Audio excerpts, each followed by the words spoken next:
ಅದು 1977ರ ಅಕ್ಟೋಬರ್ 4. ಅಟಲ್ ಬಿಹಾರಿ ವಾಜಪೇಯಿ ಅವರು ವಿಶ್ವಸಂಸ್ಥೆಯಲ್ಲಿ ಹಿಂದಿಯಲ್ಲಿ ಭಾಷಣ ಮಾಡುವ ಮೂಲಕ ಇತಿಹಾಸ ಸೃಷ್ಟಿಸಿದ ಐತಿಹಾಸಿಕ ದಿನ. ಆಗ ಮೊರಾರ್ಜಿ ದೇಸಾಯಿ ನೇತೃತ್ವದಲ್ಲಿ ದೇಶದಲ್ಲಿ ಜನತಾ ಪಕ್ಷದ ಸರ್ಕಾರವಿದ್ದು ವಾಜಪೇಯಿ ಅವರು ವಿದೇಶಾಂಗ ಸಚಿವರಾಗಿ ಕೆಲಸ ಮಾಡುತ್ತಿದ್ದರು. ವಿಶ್ವಸಂಸ್ಥೆಯ ಸಾಮಾನ್ಯ ಸಭೆಗೆ ಇದು ಅವರ ಮೊದಲ ಭಾಷಣವಾಗಿದ್ದು ಈ ಐತಿಹಾಸಿಕ ಭಾಷಣವನ್ನು ಹಿಂದಿಯಲ್ಲಿ ಮಾಡಲು ಅವರು ನಿರ್ಧರಿಸಿದ್ದರು. ವಿಶ್ವಸಂಸ್ಥೆಯ ಜನರಲ್ ಅಸೆಂಬ್ಲಿಯಲ್ಲಿ ಆ ದಿನ ಇತಿಹಾಸ ಸೃಷ್ಟಿಯಾಯಿತು. ಯಾಕೆಂದರೆ ಮೊದಲ ಬಾರಿಗೆ ಜಾಗತಿಕ ನಾಯಕರ ಮುಂದೆ ಹಿಂದಿ ಭಾಷೆ ಕೇಳಿಬಂದಿತ್ತು. ವಿಶ್ವಸಂಸ್ಥೆಯಲ್ಲಿ ಹಿಂದಿಯಲ್ಲಿ ಭಾಷಣ ಮಾಡಿದ ಮೊದಲ ನಾಯಕ ವಾಜಪೇಯಿ ಅವರು. ಭಾರತದ ಅಧಿಕೃತ ಭಾಷೆ ಮೊದಲ ಬಾರಿಗೆ ಅಂತಾರಾಷ್ಟ್ರೀಯ ವೇದಿಕೆಯಲ್ಲಿ ಅಧಿಕೃತವಾಗಿ ಕೇಳಿಬಂದಿತು. ಅವರ ಭಾಷಣದ ನಂತರ ದೇಶ ಮತ್ತು ಪ್ರಪಂಚದಾದ್ಯಂತದ ಪ್ರತಿನಿಧಿಗಳು ಅವರನ್ನು ಚಪ್ಪಾಳೆಯೊಂದಿಗೆ ಸ್ವಾಗತಿಸಿದರು. ಅಟಲ್ ಬಿಹಾರಿ ವಾಜಪೇಯಿ ತಮ್ಮ ಭಾಷಣದಲ್ಲಿ ಪರಮಾಣು ನಿಶ್ಶಸ್ತ್ರೀಕರಣ ಮತ್ತು ಭಯೋತ್ಪಾದನೆಯಂತಹ ಹಲವು ಗಂಭೀರ ವಿಷಯಗಳನ್ನು ಪ್ರಸ್ತಾಪಿಸಿದ್ದರು. ಬಾಬಾ ಹರ್ಭಜನ್ ಸಿಂಗ್ ಅವರು 1968ರ ಅಕ್ಟೋಬರ್ 4ರಂದು ಕೊನೆಯುಸಿರೆಳೆದರು. ಪಾಕಿಸ್ತಾನದ ಪಂಜಾಬ್ನಲ್ಲಿ ಜನಿಸಿದ್ದ ಅವರು ಭಾರತೀಯ ಸೇನೆಯ ವೀರ ಸೈನಿಕರಾಗಿದ್ದರು. ಭಾರತೀಯ ಸೇನೆಯ ಸೈನಿಕರು ಅವರನ್ನು ನಾಥುಲ್ನ ನಾಯಕ ಎಂದು ನೆನಪಿಸಿಕೊಳ್ಳುತ್ತಾರೆ ಮತ್ತು ಅವರ ಗೌರವಾರ್ಥವಾಗಿ ದೇವಾಲಯವನ್ನು ಸಹ ನಿರ್ಮಿಸಲಾಗಿದೆ.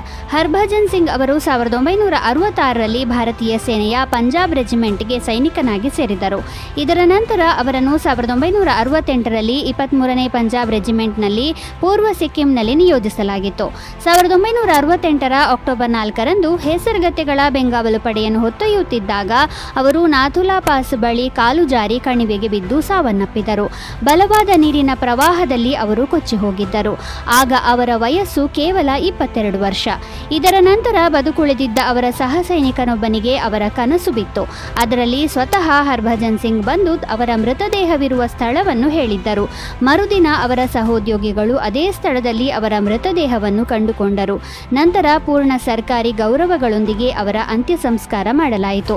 ಆ ದಿನದಿಂದ ಭಾರತೀಯ ಸೈನಿಕರು ಗಡಿಯಲ್ಲಿ ಗಸ್ತು ತಿರುಗುವಾಗ ಸಣ್ಣ ನಿರ್ಲಕ್ಷ್ಯ ತೋರಿದಾಗಲೆಲ್ಲ ಅವರಿಗೆ ಅದೃಶ್ಯ ಕಪಾಳ ಮೋಕ್ಷವಾಗುತ್ತದೆ ಎಂದು ನಂಬಲಾಗಿದೆ.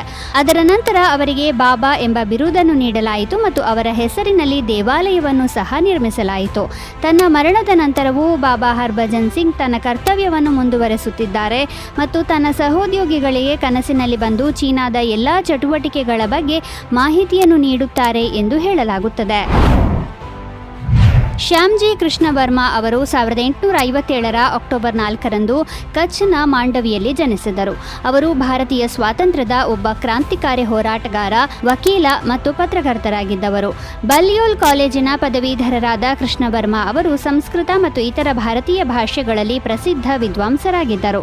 ಅವರು ಭಾರತದಲ್ಲಿ ಸಂಕ್ಷಿಪ್ತ ಕಾನೂನು ವೃತ್ತಿಯನ್ನು ಅನುಸರಿಸಿದರು ಮತ್ತು ಹಲವಾರು ಭಾರತೀಯ ರಾಜಪ್ರಭುತ್ವದ ರಾಜ್ಯಗಳ ದಿವಾನ್ ಆಗಿ ಸೇವೆ ಸಲ್ಲಿಸಿದರು.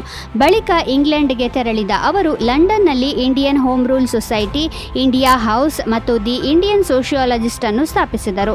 ಅವರು ಸ್ಥಾಪಿಸಿದ್ದ ಇಂಡಿಯಾ ಹೌಸ್ ಮತ್ತು ದಿ ಇಂಡಿಯನ್ ಸೋಷಿಯಾಲಜಿಸ್ಟ್ಗಳು ಆ ಸಮಯದಲ್ಲಿ ಬ್ರಿಟನ್ನಲ್ಲಿದ್ದ ಭಾರತೀಯ ವಿದ್ಯಾರ್ಥಿಗಳಲ್ಲಿನ ತೀವ್ರಗಾಮಿ ರಾಷ್ಟ್ರೀಯತಾವಾದಿಗಳಿಗೆ ಸಂಘಟಿತ ಸಭೆಯಾಗಿ ಅಭಿವೃದ್ಧಿ ಹೊಂದಿದವು ಮತ್ತು ಭಾರತದ ಹೊರಗಿನ ಕ್ರಾಂತಿಕಾರಿ ಭಾರತೀಯ ರಾಷ್ಟ್ರೀಯತೆಯ ಪ್ರಮುಖ ಕೇಂದ್ರಗಳಲ್ಲಿ ಒಂದಾಗಿದ್ದವು. ಅವರು 1930ರ ಮಾರ್ಚ್ 30ರಂದು ಕೊನೆಯುಸಿರೆಳೆದರು. 1984ರ ಅಕ್ಟೋಬರ್ 4ರಂದು ಇಟಲಿ, ಪೋಲೆಂಡ್ ಮತ್ತು ಪೋರ್ಚುಗಲ್ ಗ್ರೆಗೋರಿಯನ್ ಕ್ಯಾಲೆಂಡರ್ ಅನ್ನು ಅಳವಡಿಸಿಕೊಂಡವು. ಜೂಲಿಯನ್ ಕ್ಯಾಲೆಂಡರ್ನ ನ್ಯೂನತೆಗಳನ್ನು ಸರಿಪಡಿಸಲು 8ನೇ ಪೋಪ್ ಗ್ರೆಗೋರಿ 1582ರಲ್ಲಿ ಗ್ರೆಗೋರಿಯನ್ ಕ್ಯಾಲೆಂಡರ್ ಅನ್ನು ಪರಿಚಯಿಸಿದರು. ಜೂಲಿಯನ್ ಕ್ಯಾಲೆಂಡರ್ನಲ್ಲಿ ವರ್ಷದಲ್ಲಿ 365.25 ದಿನಗಳು, ಆದರೆ ನಿಜವಾದ ಸೌರ ವರ್ಷವು ಸರಿಸುಮಾರು 365.2425 ದಿನಗಳು. ಈ ಕಾರಣದಿಂದಾಗಿ ಜೂಲಿಯನ್ ಕ್ಯಾಲೆಂಡರ್ನಲ್ಲಿ ಪ್ರತಿ 128 ವರ್ಷಗಳಿಗೊಮ್ಮೆ ಒಂದು ದಿನದ ದೋಷವಿತ್ತು. ಇದು ದೀರ್ಘಾವಧಿಯಲ್ಲಿ ದೊಡ್ಡ ವ್ಯತ್ಯಾಸವನ್ನು ಉಂಟುಮಾಡಿತು. ಈ ಸಮಸ್ಯೆಯನ್ನು ಪರಿಹರಿಸಲು ಗ್ರೆಗೋರಿಯನ್ ಕ್ಯಾಲೆಂಡರ್ 10 ದಿನಗಳನ್ನು ಬಿಟ್ಟುಬಿಟ್ಟಿದೆ. ಇದರೊಂದಿಗೆ ಪ್ರತಿ 4 ವರ್ಷಗಳಿಗೊಮ್ಮೆ ಅಧಿಕ ವರ್ಷ ಅಂದರೆ ಹೆಚ್ಚುವರಿ ದಿನವೊಂದನ್ನು ಸೇರಿಸುವ ನಿಯಮವನ್ನು ಜಾರಿಗೆ ತರಲಾಯಿತು. ಆದರೆ ಅಧಿಕ ವರ್ಷದ ಲೆಕ್ಕಾಚಾರದಲ್ಲಿ ಕೆಲವು ಬದಲಾವಣೆಗಳನ್ನು ಮಾಡಲಾಯಿತು.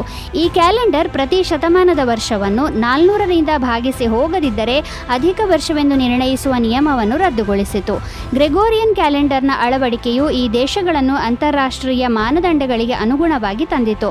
ಈ ಮೂಲಕ ಜಾಗತಿಕ ಸಂವಹನ ಮತ್ತು ವ್ಯಾಪಾರವನ್ನು ಸುಗಮಗೊಳಿಸಲಾಯಿತು. ಈ ದೇಶಗಳಲ್ಲಿನ ಕ್ಯಾಲೆಂಡರ್ ಬದಲಾವಣೆಗಳು ಈ ದೇಶಗಳ ಸಾಂಸ್ಕೃತಿಕ ಮತ್ತು ಧಾರ್ಮಿಕ ಹಬ್ಬಗಳ ದಿನಾಂಕಗಳ ಮೇಲೂ ಪರಿಣಾಮ ಬೀರಿದವು. ಈಗ ಎಲ್ಲ ಪ್ರಮುಖ ಅಂತಾರಾಷ್ಟ್ರೀಯ ಹಬ್ಬಗಳು ಮತ್ತು ರಜಾದಿನಗಳನ್ನು ಗ್ರೆಗೋರಿಯನ್ ಕ್ಯಾಲೆಂಡರ್ ಪ್ರಕಾರ ಆಚರಿಸಲಾಗುತ್ತದೆ. 1957ರ ಅಕ್ಟೋಬರ್ 4ರಂದು ಸೋವಿಯತ್ ಒಕ್ಕೂಟವು ಸ್ಪುಟ್ನಿಕ್ 1 ಅನ್ನು ಬಾಹ್ಯಾಕಾಶಕ್ಕೆ ಕಳುಹಿಸಿತು. ಇದು ಸೋವಿಯತ್ ಒಕ್ಕೂಟದ ಮೊದಲ ಕೃತಕ ಉಪಗ್ರಹವಾಗಿತ್ತು. ಭೂಮಿಯ ಕಕ್ಷೆಯಲ್ಲಿ ಕೃತಕ ಉಪಗ್ರಹಗಳ ವರ್ತನೆಯನ್ನು ಅಧ್ಯಯನ ಮಾಡುವುದು ಮತ್ತು ಭೂಮಿಯ ಸುತ್ತ ಸಂಕೇತಗಳನ್ನು ಕಳುಹಿಸುವ ಸಾಮರ್ಥ್ಯವನ್ನು ಪರೀಕ್ಷಿಸುವುದು ಸ್ಪುಟ್ನಿಕ್ 1ನ ಮುಖ್ಯ ಉದ್ದೇಶವಾಗಿತ್ತು.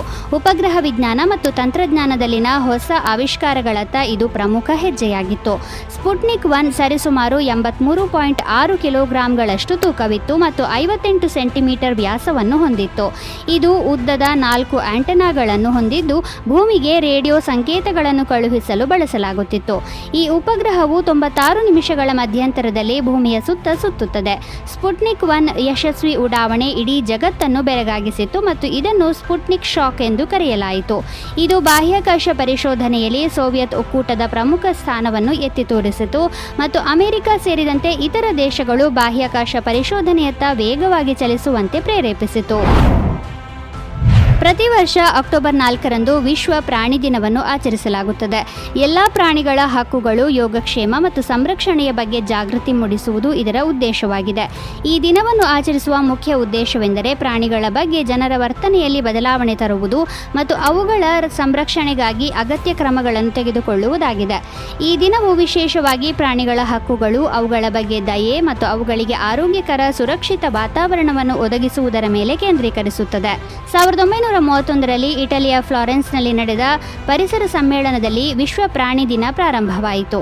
ಅಳಿವಿನಂಚಿನಲ್ಲಿರುವ ಜೀವಿಗಳು ಮತ್ತು ಪ್ರಾಣಿಗಳ ದುಸ್ಥಿತಿಯ ಬಗ್ಗೆ ಜಾಗೃತಿ ಮೂಡಿಸಲು ಈ ದಿನವನ್ನು ಆಚರಿಸುವ ಕಲ್ಪನೆಯನ್ನು ಈ ಸಮ್ಮೇಳನದಲ್ಲಿ ಪ್ರಸ್ತುತಪಡಿಸಲಾಯಿತು.